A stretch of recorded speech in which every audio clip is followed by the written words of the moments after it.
आइए जानते हैं अप्रैल महीने के वृषभ राशिफल के बारे में। तो सबसे पहले ग्रहों के हाल को हम देख लेते हैं। तो ये महीना वृषभ राशि के जातकों के लिए अनुकूल रहने की संभावना है। जातक एक तरफ आपके एकादश भाव में सूर्य, बुध, शनि, शुक्र और राहु जैसे 5 ग्रह पंचग्रही योग बनाएंगे, जिससे आपकी आमदनी में काफ़ी बढ़ोतरी होने की संभावना बनेगी और इस महीने कई माध्यमों से आपके पास धन योग बन सकता है। प्रेम संबंधों में अप्रैल उतार-चढ़ाव से भरा रहेगा। इस दौरान आपको एक से ज़्यादा लोगों में भी रुचि पैदा हो सकती है। वैवाहिक संबंध के लिए यह महीना कम ही अनुकूल रहेगा क्योंकि जीवन साथी की सेहत बिगड़ सकती है। फिर भी रिश्ते में प्रेम बना रहेगा, पारिवारिक जीवन में सुख और संतुष्टि का भाव रहेगा। इससे आपको खुशी मिलेगी और आपका स्वास्थ्य अनुकूल रहेगा। लेकिन छोटी-मोटी समस्याएँ जो है उनके प्रति आपको थोड़ी सावधानी बरतनी होगी। विद्यार्थियों के लिए बता दें, कठिन चुनौतियों का सामना आपको करना पड़ेगा। नौकरी करने वाले जातकों के लिए महीना अच्छा है। व्यापार करने वाले जातकों को भी लाभ मिलने के योग बन सकते हैं और आपको अपनी समस्याओं के समाधान के लिए किसी अच्छे मार्गदर्शक की आवश्यकता पड़ सकती है। आपकी इच्छाएँ पूर्ण होने से आपको खुशी होगी और आपका आत्मविश्वास भी बढ़ेगा। बृहस्पति महाराज के आप ही की राशि में उपस्थित होने से किसी भी तरह आपके सभी काम जो है वो बनते जाएँगे। इससे ना केवल आपको खुशी होगी बल्कि आपको अनेक प्रकार के लाभ प्राप्त भी होंगे। महीने के उत्तरार्ध में विदेश जाने के लिए भी आपको सफलता मिल सकती है। अब चलिए आपके कार्यक्षेत्र के बारे में बात करियर के दृष्टिकोण से जो महीना है वो ठीक-ठाक रहने की संभावना है। दशम भाव के स्वामी शनि महाराज जो आपके भाग्य भाव के स्वामी भी है, पूरे महीने एकादश भाव सूर्य, बुध, शुक्र, राहु के साथ उपस्थित कार्यक्षेत्र करनी पड़ेगी और आपके ऊपर काम का दबाव भी रहेगा, लेकिन आप उससे हार नहीं मानेंगे, बल्कि उस चुनौती का स्वीकार करेंगे और खूब मेहनत करेंगे और इसकी बदौलत ही कार्यक्षेत्र में आपको सफलता मिलेगी। हालाँकि आपको बीच-बीच में देखना होगा कि आपके संबंध आपके वरिष्ठ अधिकारियों से बिगड़ने नहीं चाहिए। छठे भाव के स्वामी बुध भी एकादश भाव में पूरे महीने विराजमान रहने वाले हैं, इससे आपको कुछ समस्याएँ रह सकती है और वरिष्ठ अधिकारियों से सामंजस्य बिठाने में कुछ परेशानी होगी। हालाँकि देवगुरु बृहस्पति आपकी राशि में उपस्थित होकर आपको सही निर्णय लेने में भी मदद करेंगे और दूसरे भाव में मंगल महाराज शुरुआत में आपको कुछ गुस्से वाला बनाएँगे, लेकिन 3 तारीख को मंगल तीसरे भाव में चले जाएँगे और ऐसे में आप साहस और पराक्रम में बढ़ोतरी होगी और आप खूब मेहनत करेंगे। इससे आपको काम में सकारात्मक परिणामों की प्राप्ति होगी। मंगल महाराज आपके 7वें भाव के स्वामी भी हैं, इसलिए व्यापार के लिए कुछ भी अनुकूल परिस्थितियाँ बन सकती हैं, परंतु आपको जोखिम उठाना पड़ सकता है।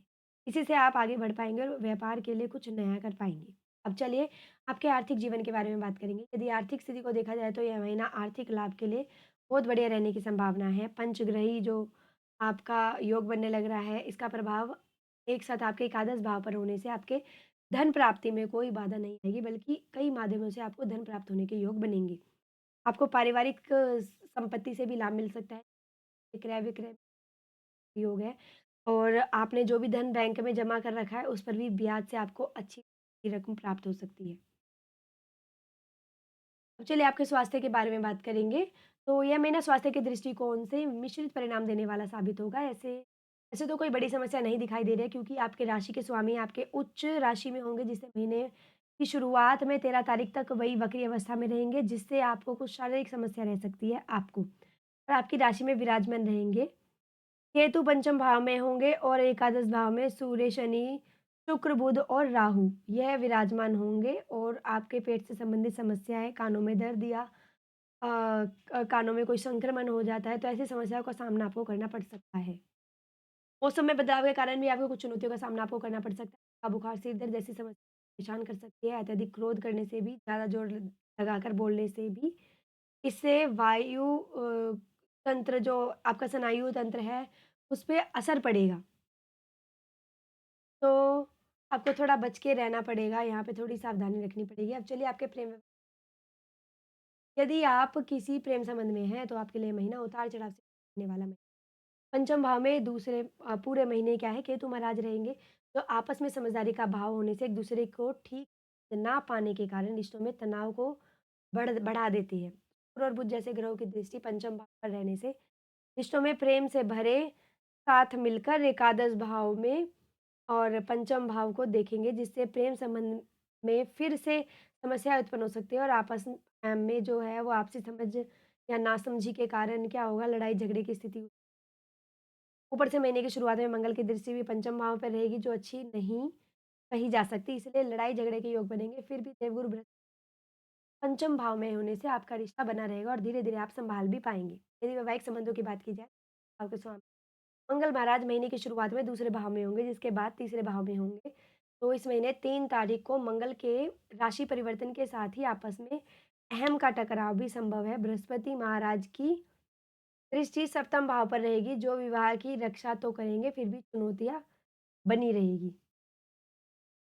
चलिए अब आपके पारिवारिक जीवन के बारे में बात करेंगे तो यह महीना पारिवारिक जीवन के लिए उतार-चढ़ाव से भरा रहने की संभावना है कि शुरुआत में ही जो है दूसरे भाव में रहेंगे, जिससे कुटुंब के लोगों में आपस में के भी योग बन रहे हैं और आपके उग्रता से बोलने के कारण समस्या ये मंगल महाराज तीसरे भाव में जब आ जाएँगे तो उनकी राशि कर्क होगी। ऐसे में आपके भाई-बहनों का शारीरिक अ, और मानसिक समस्याओं का उनको सामना करना पड़ सकता है। हो सकता है कि इस दौरान आपके उनसे संबंध मित्रवत ना रहे, इसलिए आपको इस बात का ध्यान रखना होगा। और चौथे भाव के स्वामी सूर्य महाराज की महीने की शुरुआत में ही एकादश भाव में रहेंगे, जिससे माताजी से आपको लाभ मिलेगा। लेकिन आपके जो लेकिन उनको जो स्वास्थ्य समस्याएँ परेशान कर सकती है, जब माता गुज़रेगा और आपके घर में सुख, शांति और खुशियाँ भी आएगी। नवम और दशम भाव के स्वामी शनि महाराज एकादश भाव में रहेंगे, जिससे आप और आपके पिताजी के मध्य टकराव बढ़ सकता है, इसलिए आपको इस महीने सावधानी से रहना और अपने पारिवारिक जीवन को सुचारू रूप से चलाने के लिए अपनी राष्ट्रपति महाराज का सानिध्य लेते हुए उनका मार्गदर्शन प्राप्त करना चाहिए। इससे आपका पारिवारिक जीवन खुशहाल बना रहेगा। अब इसी के साथ हम आपको कुछ उपाय बता देते हैं कि जो चीज़ें नहीं हो पा रही सही, अगर आप उन्हें सही करना चाहते हो, तो कुछ उपाय आपको करने होंगे और सब कुछ आपके अनुसार होगा। आपको अपनी राशि के स्वामी ग्रह शुक्रदेव के बीज मंत्र का जाप स्फटिक माला से करना चाहिए और बुधवार के दिन श्री गणपति महाराज को दुर्वाकुर अर्पित करें और भाग्य को प्रबल बनाने के लिए शनि आराधना करना सर्वाधिक लाभदायक रहेगा और आपको बुखार के दिन काले तिलों का दान भी करना चाहिए। अब आपको बता दूं, ऐसे ही अन्य राशि को जानने के लिए हमारे चैनल लोक सेवा धर्म को सब्सक्राइब करें व वीडियोस को लाइक करना ना भूलें।